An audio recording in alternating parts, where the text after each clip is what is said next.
Hello दोस्तों, ये कहानी नेहा की है जो गर्ल्स हॉस्टल में रहती है और वह अपने कॉलेज खत्म होते ही कॉल सेंटर जॉब ज्वाइन कर लेती है।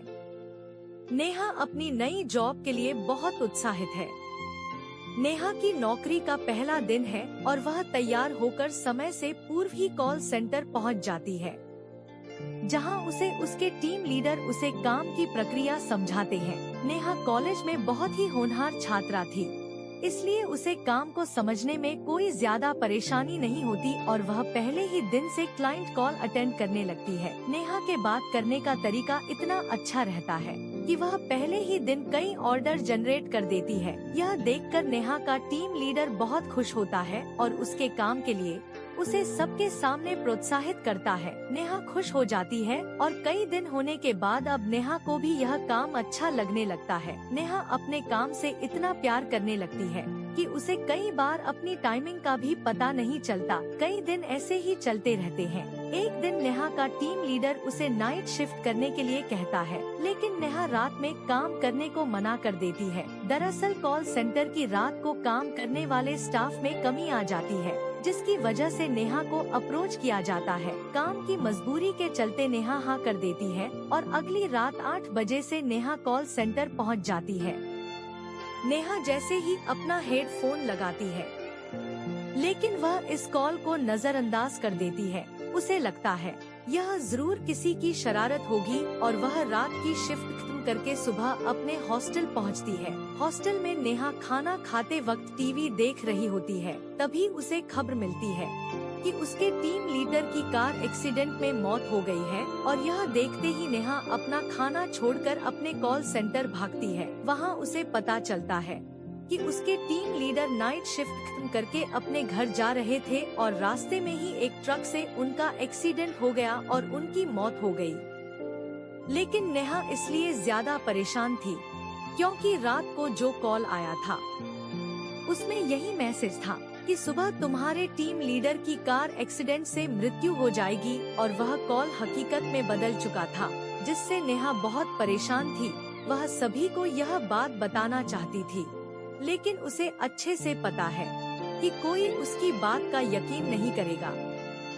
नेहा पता करना चाहती है कि वह कॉल किसने किया था, इसलिए वह अपने एडमिनिस्ट्रेशन में जाकर कॉल डिटेल पता करती है। लेकिन जिस समय नेहा को कॉल आया था उस समय का कोई भी रिकॉर्ड मौजूद नहीं होता। इसका मतलब उस समय किसी क्लाइंट का कॉल नेहा को नहीं आया था। नेहा इस बात पर यकीन ही नहीं कर पा रही थी कि उस कॉल की वजह से ही उसके टीम लीडर की मौत हुई और वह परेशान होकर अपने हॉस्टल वापस लौट जाती है।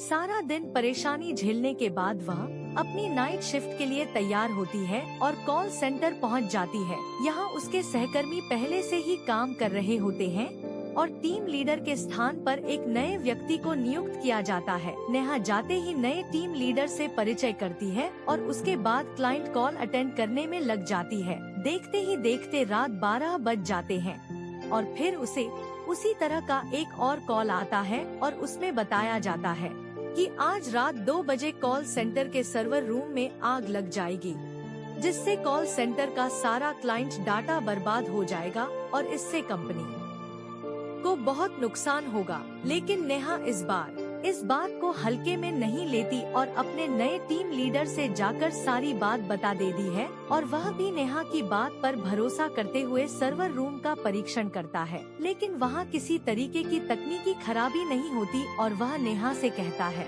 यहाँ सब कुछ ठीक है, दुर्घटना होने का तो सवाल ही पैदा नहीं होता है। जरूर तुम्हें फ्रिजी कॉल आया होगा, तुम अपने काम में लग जाओ, इन सब बातों पर ध्यान मत दो। कॉल सेंटर में स्पैम कॉल आम बात है और नेहा वापस कॉल अटेंड करने में लग जाती है। कुछ समय बाद जैसे ही 2 बजते हैं, सर्वर रूम में एक छोटा सा धमाका होता है और काम कर रहे सभी लोग भागते हुए वहां पहुंचते हैं और देखते ही देखते सारे कमरे में आग लग जाती है।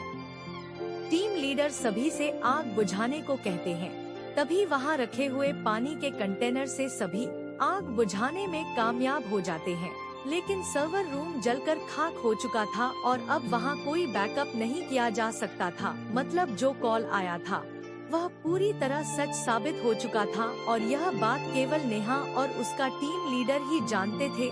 नेहा का टीम लीडर उसे अपने चैम्बर में बुलाता है और नेहा से पूछता है, तुम्हें ऐसे कॉल कब से आ रहे हैं? नेहा कहती है, जिस दिन से मेरे काम की शिफ्ट चेंज हुई उसी रात 12 बजे पहला कॉल आया था, लेकिन मैंने उसे ज्यादा महत्व नहीं दिया था और जब उस कॉल में बताई गई बात सच हो गई तो मैं दूसरी कॉल आते ही आपके पास आई और यह घटना भी सच हो गई। टीम लीडर नेहा के साथ मिलकर योजना बनाता है और अगली रात 12 बजे के कॉल के लिए दोनों तैयार होते हैं, जिसमें एक ही कॉल को सुनने के लिए दोनों अलग अलग हेडफोन कनेक्ट करते हैं।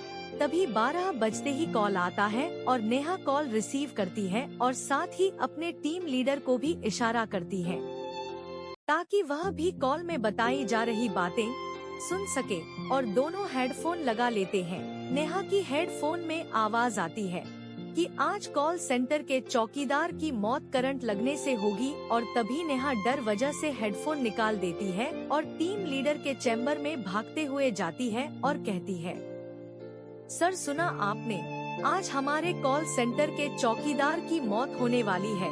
लेकिन ताज्जुब की बात तो यह है कि टीम लीडर को कोई आवाज नहीं सुनाई दी थी और उसके हिसाब से नेहा को भी कोई कॉल नहीं आया था, क्योंकि ट्रैकिंग डिवाइस में किसी कॉल की पुष्टि नहीं हो रही थी। लेकिन टीम लीडर नेहा की बात पर यकीन करने लगा था और इसलिए वह नेहा की बात मान लेता है और तभी वह कॉल सेंटर के सिक्योरिटी स्टाफ को बुलाता है और उसे पता चलता है कि एक बहुत ही पुराने कर्मचारी हैं जो आज ड्यूटी पर नहीं आए, शायद उनकी तबीयत कुछ ठीक नहीं है।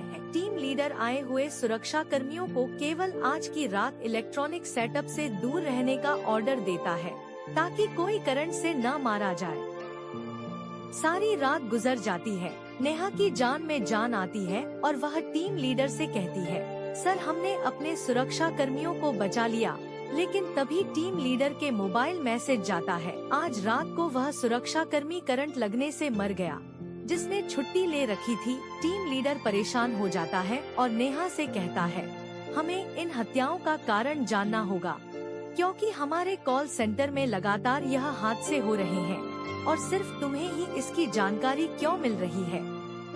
तभी दोनों कॉल सेंटर का इतिहास जानने की कोशिश करते हैं और पुराने कर्मचारियों से संपर्क बनाते हैं। उन्हें एक पुरानी कर्मचारी महिला मिलती है जो लगभग 12 साल पहले वहां काम कर रही थी, लेकिन उसके साथ कुछ पुरुष कर्मचारियों द्वारा गलत बर्ताव किया जाता था, इसलिए मजबूरी में उसे अपना काम छोड़ना पड़ा और उसकी सहेली जिसका नाम भी नेहा था उसके साथ तो बहुत ही गलत हुआ था, जिस सदमे से उसने उसी कॉल सेंटर में फांसी लगा ली थी और कुछ समय के लिए वह कॉल सेंटर बंद रखा गया था।